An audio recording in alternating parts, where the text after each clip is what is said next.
সোহেল, কি হলো? গাড়ি থামালো কেন? ভাইয়া গাড়িতে তো তেল নেই। আচ্ছা তাহলে আমি একটা কাজ করি, আমি আমার মতো অফিসে চলে যাচ্ছি, তোমরা আজকে চাকরিতে রিজাইন দিয়ে খুলনা যাবা।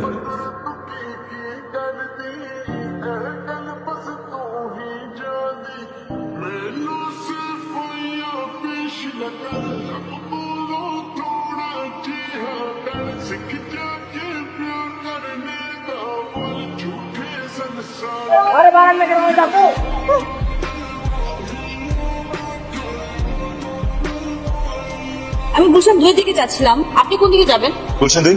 আচ্ছা একটা কাজ করা যায়, আমরা একটা সিএনজি নেই, 50-50 শেয়ার, ওকে? Very good. চল, আপনি কি করেন? মানে কিছু করেন নাকি আমার মতো চাকরি খুঁজছেন? চাকরি করছি।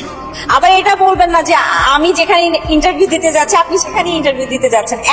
দিতে যাচ্ছি, ইনসাইটে আমি ইনসাইডেই যাচ্ছি। কোইন্সিডেন্স? আপনাদের দুজনের মধ্যে যিনি ভালো পারফর্ম করবেন আগামী 6 মাস তিনি আমাদের সাথে থাকবেন, বাকি একজনকে চলে যেতে চলে যেতে হবে। রাইট। আচ্ছা দেখলেন তো আজকে উনিও আসলো না। স্যারের তো বয়স কম, ছোট মানুষ, একটু সময় পেলে ঠিক হয়ে যাবে। সেটা হলে তো ভালোই হয়। এটা আপনার ডেস্ক আর কপি।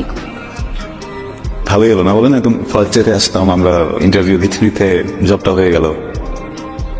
কি ব্যাপার, আপনার কি মুড অফ? না তো, মনে হচ্ছে দেখেন।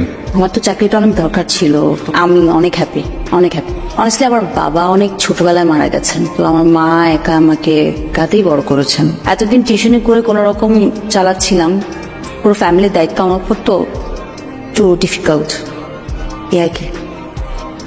আবার কি মনে জানেন, যেহেতু দুজনের একটু সমস্যা আছে, অফিস অনেক চ্যালেঞ্জ আমাদেরকে দিতেই পারে, যে এটার জন্য আমাদের একজন আরেকজনের কম্পিটিটর ভাবার কিছু নেই, আমরা ভালো বন্ধু হয়ে যাই, কি বলেন? আজকে তোকে একটা সত্যি কথা বলি, তোর বাবা মারা যাওয়ার পর স্বার্থপরের মতো আমি ভেবেছিলাম আমার মেয়ে না হয়ে যদি একটা ছেলে থাকতো তাহলে আমাকে রোজগার করে খাওয়াতো, কিন্তু এখন বুঝতে পারছি আমার আলো আমার ছেলে এবং মেয়ে দুটোই। মা, আচ্ছা 6 মাস পরে পার্মানেন্ট হবে তো? এটা একটা চ্যালেঞ্জ। আজকে আরেকটা ছেলে জয়েন করেছে আমার সাথে, ছেলেটার অবস্থা আসলে খুব একটা ভালো না, ওর অবস্থা একটু বেশি খারাপ। এখন আমি আমার সাধ্যমতো চেষ্টা করব যেন আমারটা পার্মানেন্ট হয়ে যায়। যেটা ভালো হয় আল্লাহ যেন সেই ব্যবস্থাই করে, ওই ছেলেটারও যেন ভালো কিছু হয়। আমি কি বেশি হিমজিক্যাল কিছু করে ফেলছি? এখন এক মিথ্যা ঢাকতে হাজার মিথ্যা বলতে হচ্ছে।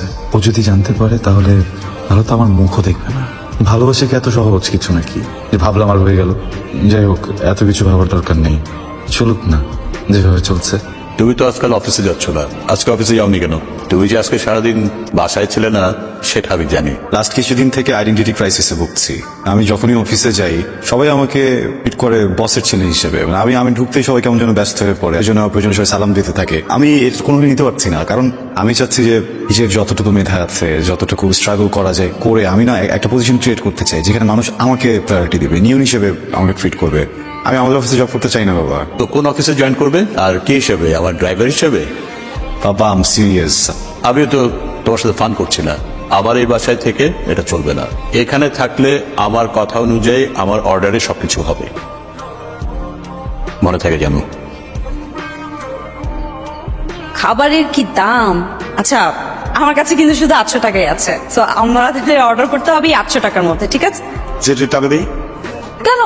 না না না না, আমি দিচ্ছি। গরিব বলে এই জন্য আজকে আপনি আমাকে এই সুযোগ থেকে বঞ্চিত করেন। প্লিজ প্লিজ না, আপনি ভাববেন না। ওরে বলবো, এক্সকিউজ মি ভাইয়া। আসসালামু আলাইকুম স্যার। ওয়ালাইকুম আসসালাম। আরে কি, আপনাকে কিছুদিন ধরে অফিসে দেখছি না। চলেন আমরা যাই। স্যার আমাকে চিনতে পারছেন না? আমি আপনাদের অফিসের অ্যাডমিন ডিপার্টমেন্টের হৃদয় বাবু। জি জি না ভাইয়া, বাবু বাবু না কতক্ষণ ছিলেন? সেদিনই তো আপনি আমাকে আপনার অফিসে ডেকে পাঠিয়েছিলেন, ওই যে আপনি সিঙ্গাপুর যাবেন বলে ভিসা করার জন্য। চাইতেছেন ভাই? ওয়েল, চাকরিটা চলে যাক।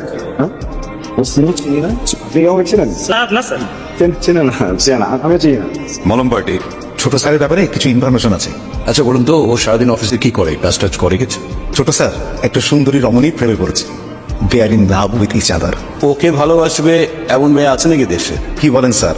ছোট স্যার কত হ্যান্ডসাম, আর এরকম এলিজিবল ব্যাচেলার সহজে পাওয়া যায় বলেন স্যার? আরেকটা ইম্পর্টেন্ট কথা আছে স্যার, ছোট স্যার মনে হয় কোথাও জব করছে স্যার। কি বলেন? ওকে জব দেবে কে?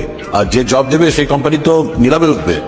স্যার ওকে খুব একটু সামান্য একটু টাইম দেন, আমি একটু কনফার্ম হয়ে ডিটেলিংটা আপনাকে জানাচ্ছি, ঠিক আছে স্যার? আচ্ছা পূর্ণতা মানে কি সবকিছু পেয়ে যাওয়া? তাহলে একটা প্রশ্ন করেছেন তো আপনি, এটার উত্তর অবশ্য আমার জানা নেই, তবে হ্যাঁ কোনো কিছু না পাওয়াটাও কিন্তু এক ধরনের পূর্ণতা। শুনুন, আগে আপনি রেসপন্সিবল হন, বাবা মায়ের প্রতি দায়িত্বশীল হন, তাদের টেক কেয়ার করেন, আর্থিকভাবে সচ্ছল হন, পরেরটা পরে ভাবা যাবেন। আমি আপনাকে বাস্তবতা থেকে দূরে যেতে দিচ্ছি না, স্যার আমি চাই আপনি ভালো থাকুন। নিয়ন কোথায়? হ্যালো, স্যার নিয়ন কোথায়? এদিকেই তো দেখেছিলাম, মানে এখানে আচ্ছা আমি ফোন করছি। দুজনের প্রেজেন্টেশন নিয়ে এখনই আমার কনফারেন্স রুমে আসো। ওকে, শিওর স্যার। হ্যালো, আপনি কোথায়? আশ্চর্য, একটু পর প্রেজেন্টেশন দিতে হবে। আপনি আপনি এখন ঘুম থেকে উঠেন নাই? আমি বাসে চলে আসছি, কাছাকাছি চলে আসছি, 2 মিনিট।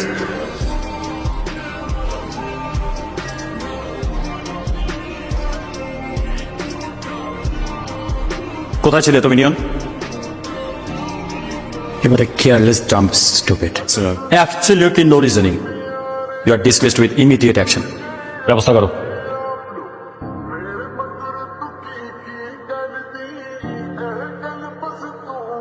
কি করবে কিছু ভেবেছিস?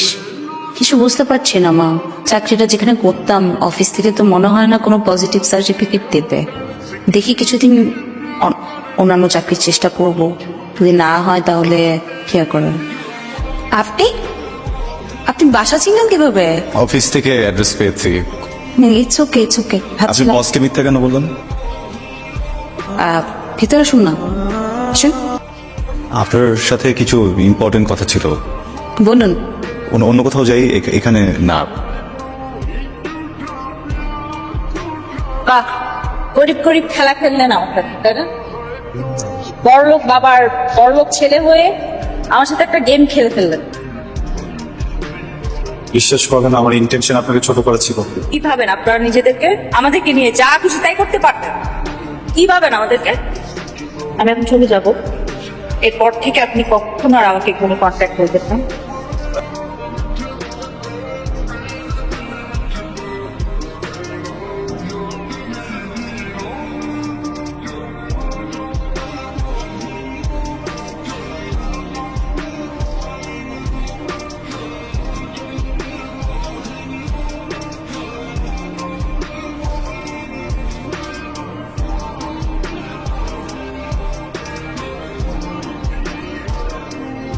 এখনো বাস মিস করেন?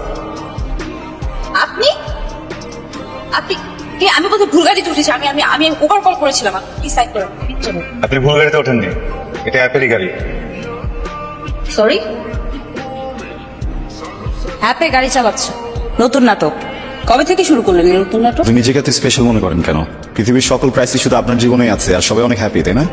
জীবনটাকে না টাকার অঙ্কে মেপেন না। জীবনের ক্রাইসিস শুধু টাকা না। এই যা কিছু দেখছেন এগুলো সবকিছু করছে সেই পর্দাটাকে ছিঁড়ে ফেলার জন্য, সেই পর্দাটাকে আমার জীবন থেকে সরিয়ে ফেলার জন্য, যেন মানুষ আমাকে আমার নামে চেনে। ওই চালাই গাড়ি, এখানে খারাপ কি আছে? এখানে নাটকের কি আছে? আমার নিজেকে মানুষের সামনে চিনানোর জন্য, আমাকে জানানোর জন্য আমার যদি রিক্সা চালাতে হয় সেটাও চালাবো। আপনি তো বুঝবেন না। ভালো লাগার মানুষটাকে কাছে পাওয়ার জন্য একটা মিথ্যা বলেছিলাম, শুধু নিজের পরিচয়টা মিথ্যা বলেছিলাম, আর কিছু মিথ্যা বলি নেই।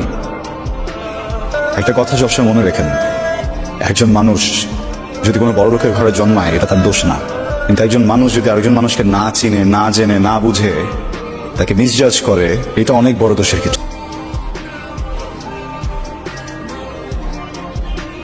শুনুন, আপনি কি আমাকে এখন আগের মতো পছন্দ করেন?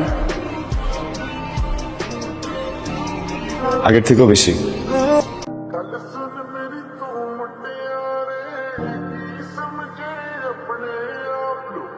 চলো তাহলে নামায় দাও।